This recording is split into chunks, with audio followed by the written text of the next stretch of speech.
Hello दोस्तों, स्वागत है आप सभी का। जैसे कि पीछे मैंने एक पोस्ट डाला था कि अगर मेष लगन या सिंह लगन के जातक जातिकाएं हैं तो उन्हें कुछ समय तक संयम रखना होगा। वो क्यों बोला था, इस वीडियो में आपको समझा देता हूँ।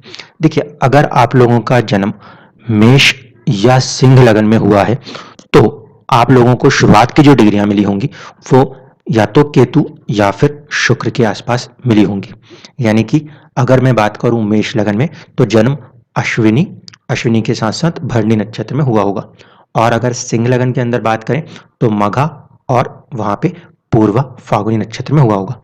इस समय केतु जो है वो शुक्र की राशि में बैठे हुए हैं, इसीलिए वो कहीं ना कहीं कुछ प्रभाव शुक्र की तरह ही करेंगे।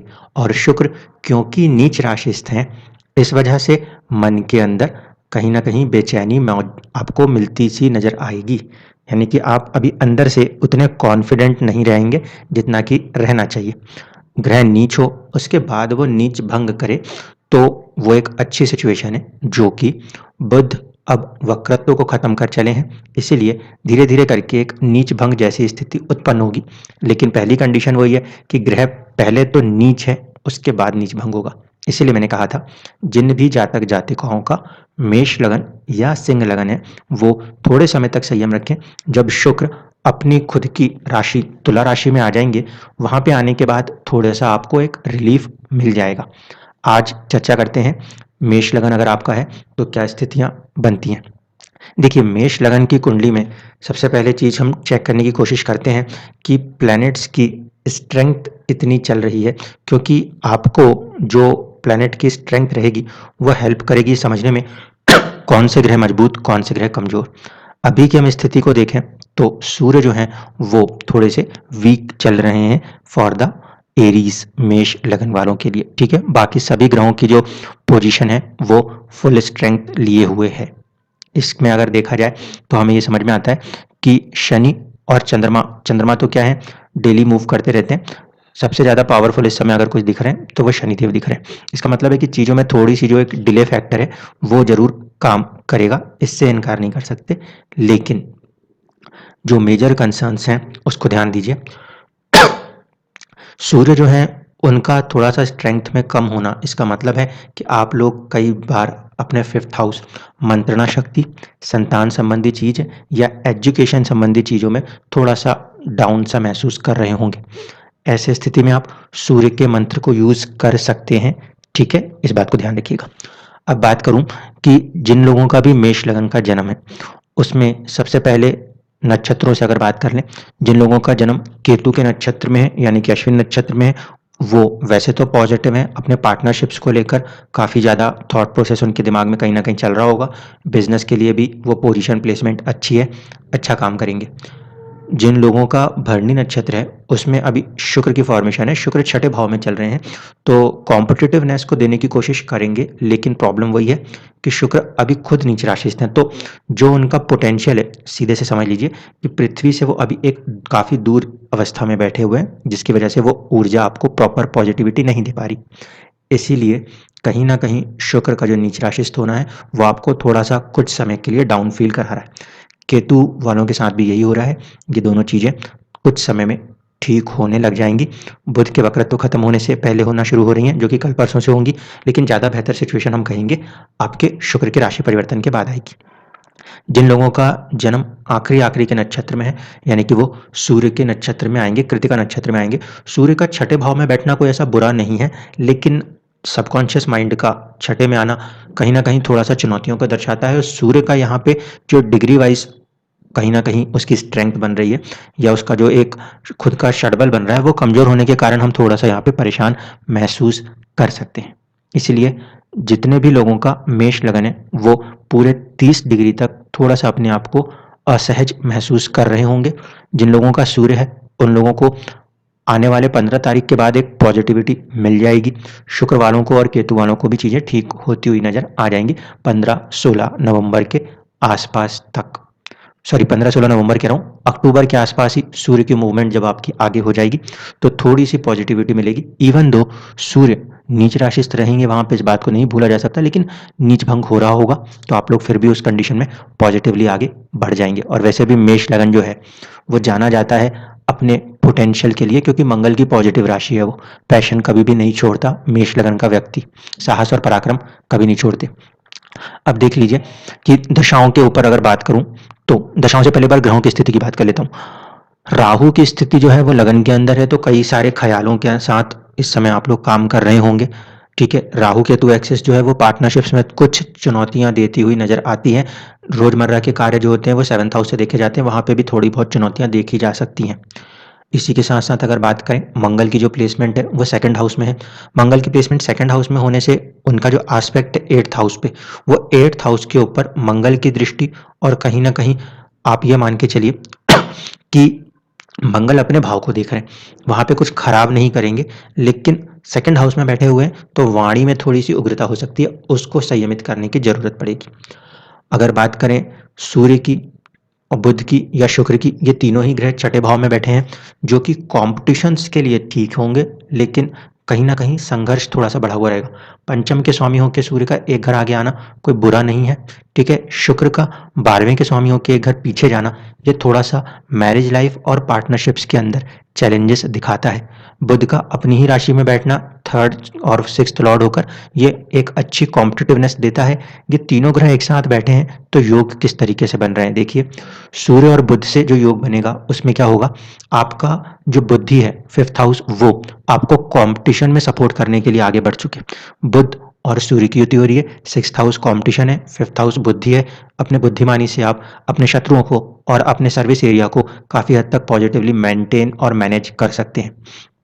शुक्र और बुध की युति जो है उसको देखेंगे तो वो इतना अच्छा फल नहीं दे पाएगी, फिर भी साहस और पराक्रम का स्वामी या 3rd हाउस के लॉर्ड 2nd हाउस के लॉर्ड के साथ जुड़ रहे हैं, तो आप अपनी मेहनत से कुछ ना कुछ धन सुरक्षित करने के लिए, सेविंग करने के लिए प्रयासरत रह सकते हैं। अब केतु की प्लेसमेंट देखें तो केतु 7th हाउस में है। केतु जहां बैठते हैं वहां से थोड़ा सा दूर करने का प्रयास करते हैं, पृथक करने का प्रयास करते हैं, तो वो चीज जो है यहाँ देखने को मिलती है।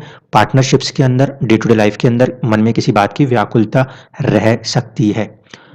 शनि की बात करें तो शनि 10th हाउस में बैठे हुए हैं, वो अपनी ओर से स्टेटस देने का प्रयास अवश्य करेंगे, लेकिन शनि के वहां प्लेस होने से उनकी जो एस्पेक्ट है 10th एस्पेक्ट, वो आएगी आपके 7th हाउस पे, जो कि असर करेगी मैरिज लाइफ को और लोगों के साथ आपके संबंधों को, पार्टनरशिप्स को। शनि की मूवमेंट जब जनवरी के बाद 11th हाउस में हो जाएगी तो आपकी जो अर्निंग्स है उसके अंदर आप थोड़ा ज्यादा इंप्रूवमेंट देखेंगे, जो भी लोग मेष लगन को बिलोंग करते हैं वो सब। जुपिटर जो है वो 12th हाउस में है, वहीं के स्वामी है, कोई बहुत ज्यादा खराब नहीं है, लेकिन शनि वक्री, गुरु वक्री, ये स्थिति होने के कारण कहीं ना कहीं प्रोफेशन के अंदर, 10th हाउस के अंदर, स्टेटस के अंदर, और इसी तरीके से 12th हाउस में खर्चों के अंदर भी आपकी जो चुनौतियां बनी हुई हैं उनको आप इस समय रोक नहीं पा रहे। क्यों? क्योंकि शनि और गुरु वक्री हैं। जब शनि का वक्रत्व खत्म होगा अक्टूबर में, तो स्टेटस के अंदर, प्रोफेशन के अंदर थोड़ी सी पॉजिटिव चेंजेस आएंगे, और ऐसे ही जब थोड़ा सा आगे जाके नवंबर में गुरु का वक्रत्व खत्म होगा तो बेवजह की मानसिक परेशानियां या खर्चे जो आप झेल रहे हैं उसमें कमी देखने को मिल जाएगी। अब दशाओं से बात कर लेते हैं। प्रभाव इसी तरीके से रहने वाला है। आप लोग अपनी कुंडली में ये देख लीजिएगा ग्रहों का षडबल कितना है। ठीक है, अष्टक वर्ग में जाके वो पॉइंट्स होते हैं, उनको भी देखा जाएगा। इंडिविजुअल चार्ट्स के अंदर आप सबसे पहले ये देखना किन किन ग्रहों की दशा चल रही है, महादशा का प्रभाव, अंतरदशा और प्रत्यंतर दशा तीसरे लेवल पे। अंतरदशा का प्रभाव महादशा से थोड़ा ज्यादा, प्रत्यंतर का उससे भी थोड़ा ज्यादा, इस तरीके से रहने वाला है। ठीक है, अब देखिए जिन भी लोगों की मंगल की दशा चल रही होगी वहां पे वो अपनी पर्सनैलिटी के डेवलपमेंट के लिए अच्छा है, लेकिन 8वें के स्वामी होने के कारण कहीं ना कहीं थोड़ा सा आपको चुनौतियां और देरी महसूस हो रही होगी, जिन भी लोगों की मंगल की दशा महादशा, अंतरदशा या प्रत्यंतर दशा पे होगी तब।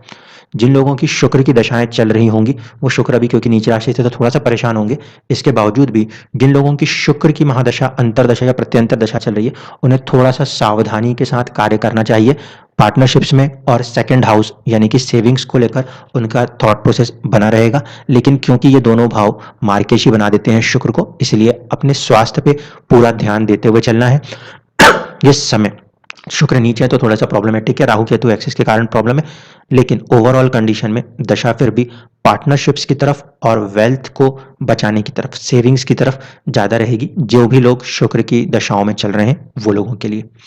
जिन लोगों के ऊपर बुध की दशा चल रही है, तो इस लगन में बुध सबसे ज़्यादा ही नेगेटिव प्लैनेट के तौर पे देखे जाते हैं। इसीलिए बुध की दशा आपको बहुत ज़्यादा साहस पराक्रम की मांग करते हुए आपके सर्विसेज के अंदर थोड़ा-सा चुनौतियों के साथ काम कराती है।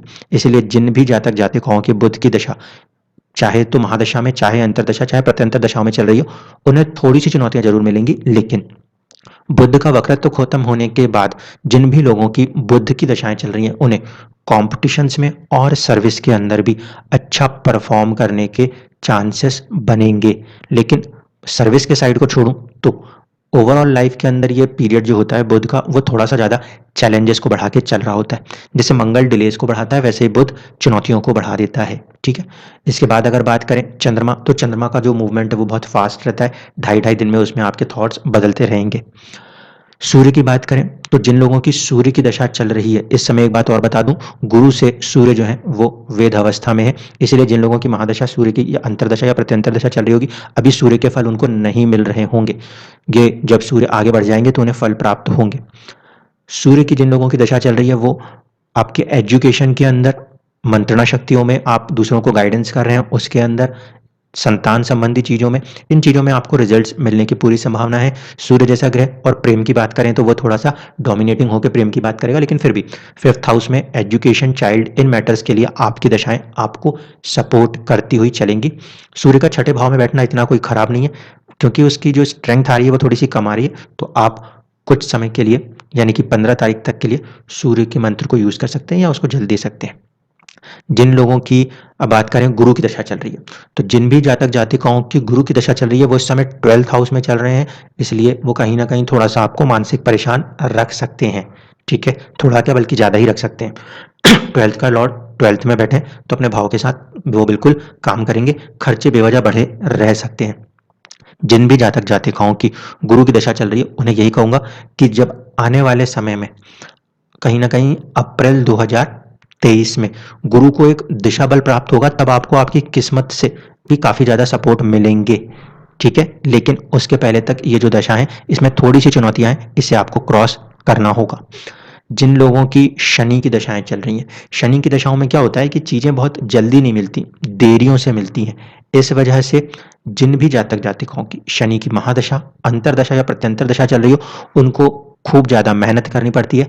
लेकिन जिनकी ये दशाएँ चल रही हैं, उन्हें कहीं न कहीं अगर वो प्रॉपर एज ग्रुप में आते हैं, तो उन्हें स्टेटस, उनको वेल्थ यानी कि आपकी अर्निंग्स और आपके प्रोफ़ेशन के अंदर एक पॉजिटिव ग्रोथ को देने का पूरा प्रयास शनिदेव इस समय कर रहे हैं, जिन लोगों की शनि की दशाएँ चल रही हैं। क्योंकि वो कहीं न कहीं बलवान हैं और अपने प्रोफ़ेशन और अपने गेन्स को देने के लिए पूरी तरह से प्रतिबद्ध हैं। प्रभाव इतना ही है कि जब शनि की दशा चल रही होगी, तो घर से दूर हटने की सिचुएशन बन रही होगी और पार्टनरशिप्स और मैरिज के अंदर कुछ चुनौतियाँ महसूस हो रही होंगी, क्योंकि इस समय शनि की प्लेसमेंट ऐसी है, जो जनवरी के बाद बदलेगी और ज़्यादा अच्छे धन उत्पार्जन में मदद करेगी। ठीक है? मेजर कंसर्न किन लोगों को लेना चाहिए? मंगल की दशाओं वालों को लेना चाहिए और बुध की दशाओं वालों को ज़्यादा लेना चाहिए, क्योंकि बुध यहाँ पे क्या होता है, छठे का स्वामी है, तीसरे का स्वामी है, तो साहस पराक्रम मांगता है, कई बार बीमार भी करता है, ऐसी चीज़ों का सामना करना पड़ता है। इस वजह से बुध की जिनकी दशाएँ हैं, वो थोड़ा-सा अपने आप को पॉजिटिव रखने की कोशिश करें, अपने हेल्थ पे ध्यान दें। जिन लोगों की मंगल की दशा है, मंगल का काम होता है एंगर और एग्रेशन को बढ़ाना, तो वो अपने एंगर और एग्रेशन को कंट्रोल में रखते हुए अपने कामों को करें। पैशनेट वो काफ़ी अच्छे रहने वाले हैं। जिन लोगों की गुरु की दशा है, उनको अपने संयम के साथ आगे चलना पड़ेगा। गुरु विज़डम का कारक है। डे टू डे लाइफ में चीज़ों को कैसे मैनेज करना है, ये गुरु से सीखा जाता है। इसीलिए वो इन चीज़ों पे फ़ोकस रखते हुए अपने कामों को करेंगे, वो भी सक्सेस हासिल करेंगे। शनि की दशा वालों को मेहनत ज़्यादा करनी है, लेकिन स्टेटस और गेन्स के लिए पीरियड अच्छा कहा जाएगा। अब आखिरी में बचते हैं राहु और केतु।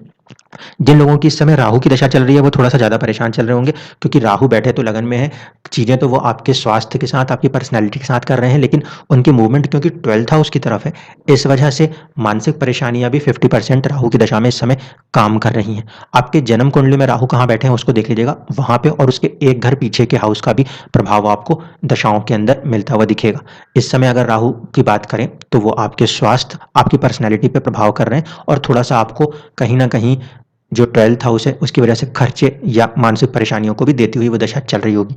जिन लोगों की केतु की दशाएँ चल रही हैं वो अपने साझेदारी, अपने पार्टनरशिप्स, अपने मैरिज लाइफ के ऊपर ज़्यादातर कार्य करते हुए दिख रहे होंगे, लेकिन फिर से वही पृथकतावादी ग्रह होने के कारण वहाँ से थोड़ा-सा मन उचटने जैसी स्थिति बनती है।